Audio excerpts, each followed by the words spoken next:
We are getting closer to springtime, and with the changing of the weather, March has also seen a number of changes to what I've been playing. Some of these changes are just moving games around to new categories, but even that has caused new games to be played during the month. While there are still many games that you would normally see on the list, this month saw me playing a number of different games and even completing a few of them. So let's take a look at what those games are and what I've been playing in March of 2025. For the third month in a row now, I have 2 games placed on the completed list. This may very well be my longest streak for this, but I'm pretty sure that a 4th month isn't likely to happen, even if I would like to keep this streak alive. Let's take a look at what games I completed in March.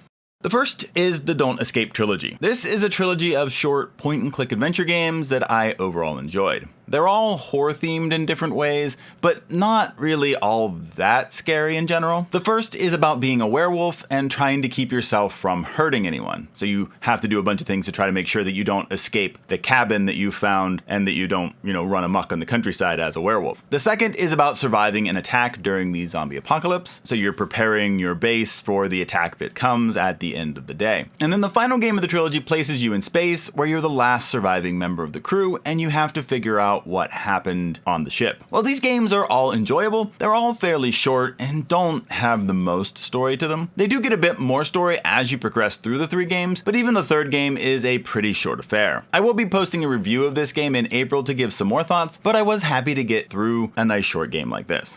And the second completed game is Torchlight. This is another game that I started and finished in March. I had played this game before quite a while ago, and when I installed it again, I just started playing that old character that I had played I don't even know how long ago. Turned out that I was pretty close to the end of the story when I stopped playing it last, so I was able to finish it with not a lot of effort. I did also start a new character to get a feel for the early story again and try out a new character as well and just give myself a little bit more time with the game before I called it completed. To be honest, I didn't really love Torchlight. It's kind of a fun game if you're into the Diablo isometric dungeon looter action RPG type of genre, but it just doesn't feel very original overall. I do plan on giving a review for this in April as well, so you can look for that to get a little bit more detail into why I didn't love it quite so much. There are 2 story games on the list this month, but both are new to the list. One is a game I started on my own, while the other is a game we tried together as a family that is more of a story game than an endless one.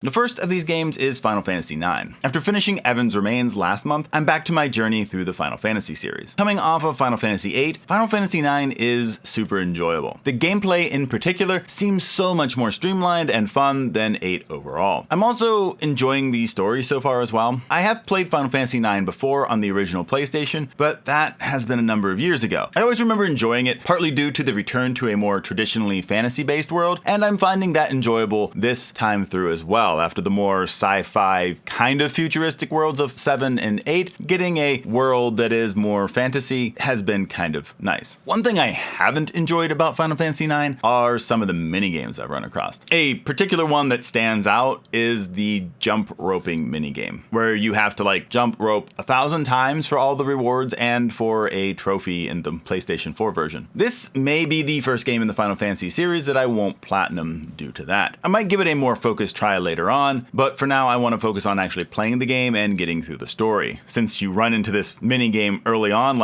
I would have been stuck at the very beginning of the game for a long time if I was just trying to do that, and I didn't really want to do that. So I'm just kind of leaving it for now, and maybe we'll go back to it later on. Second story game is Heavenly Bodies. This was a very interesting experience. Heavenly Bodies is one of those physics-style games which makes for very difficult movement. You're playing as astronauts in a space station trying to do various missions like unfolding solar panels or calibrating antenna. This game was a combination of hilarious and frustrating. It can be super hard to get the movement down, and we tried playing it with 4 players in co-op, which is probably too many. You just wind up getting in each other's ways, and it makes the already difficult movement even more difficult as you're bouncing off people or causing other people to bounce off of you. This made for some funny moments at times, but also made it hard to actually get our missions completed. I'm not sure that this will be a game that we play together much, since 4 players was a bit too many, but I am interested in trying it more on my own sometime, so I'm sure it will return to the list at some point. It just may not be all that soon. Moving on from story games, I'll be focusing on games that I call endless games. These are games that don't have clear-cut endings. They can be online PvP, arcade, arcade, sandbox, creative, simulation, or party games. Some of these are games I enjoy quite a bit and keep playing off and on, while others are ones that I play for a season and then move on from. There are also games that we'll play as a family off and on depending on the month. The list here for March is fairly long. Part of the reason is that I moved a game that has been in the story category to the endless category this month. The rest of the reason is that we just played a wider variety of games together as a family. And the first endless game is Fortnite. Chapter 6 Season 2 of Fortnite is still going strong. We did get a new OG season and pass during March, but I haven't really done anything with that, other than earn some things from the OG pass. Otherwise, there have been some smaller things like a new LEGO pass and additional quests like the Midas Outlaw Keycard and Spring Raid quests. It has all felt like expanding what was already there and not really anything completely different like when Godzilla came in from last season. I don't say this is a bad thing though, as I am enjoying the season quite a bit. While much of the season has seen us landing at one of the vault locations, I can't really say that the season has been feeling boring or too repetitive due to this. While some things like bats can get a little frustrating at times, this is usually only whenever you're on the receiving end, as they're also pretty fun and satisfying to use against your enemies. Since we don't have a new season coming until May, I expect April will largely be the same unless there are some surprises in store for us over the next month.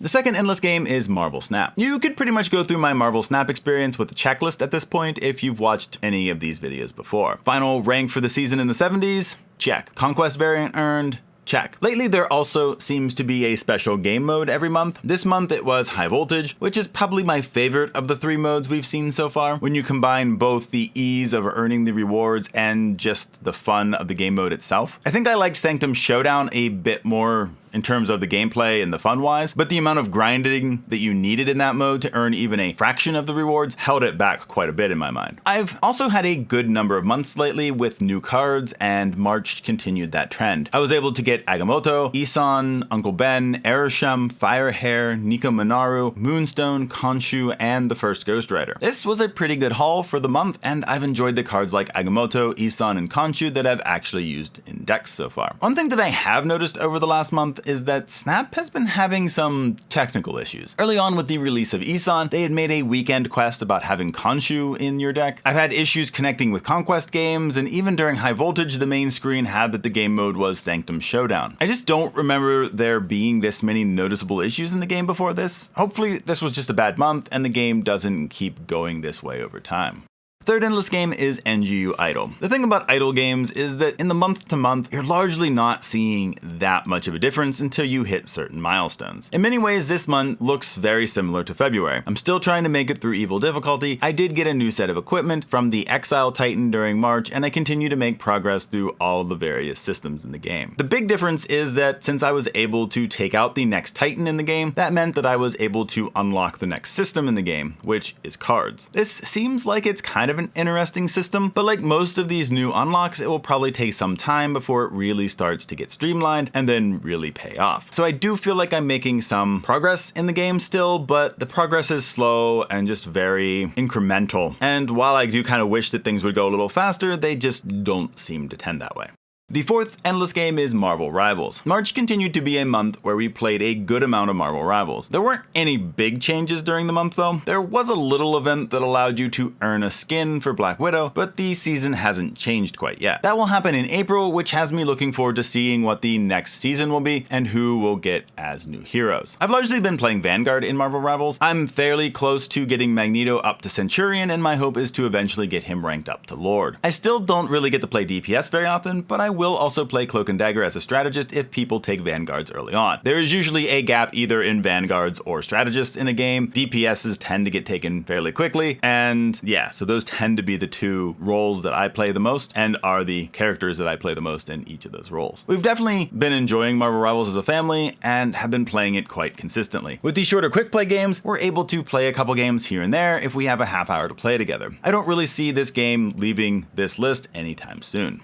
The fifth endless game is Stardew Valley. I was able to get into year 3 and have Grandpa's Ghost evaluate my farming up to this point. This was kind of my official goal for moving Stardew Valley from my story category to the endless category, especially since Grandpa's Ghost evaluated my farm and gave it the top ranking, and I got the statue that gives you iridium ore. So it was a good place to kind of break from the game in my mind. Part of the reason why I wanted to move this to the endless game is so that I could get through some of my other story games on PC, but since I love Stardew Valley quite a bit, this definitely won't be the the end of my Stardew Valley expanded playthrough. I also have been playing this with family in co-op since we started a farm together last month. This has been quite a bit of fun, and it also changes the feel of the game quite a bit too. You can get more done, but you have to watch your money a bit closer since you all share your money. Since I'll be playing Stardew Valley Extra due to this, it also helped me make the decision to move it to the Endless category.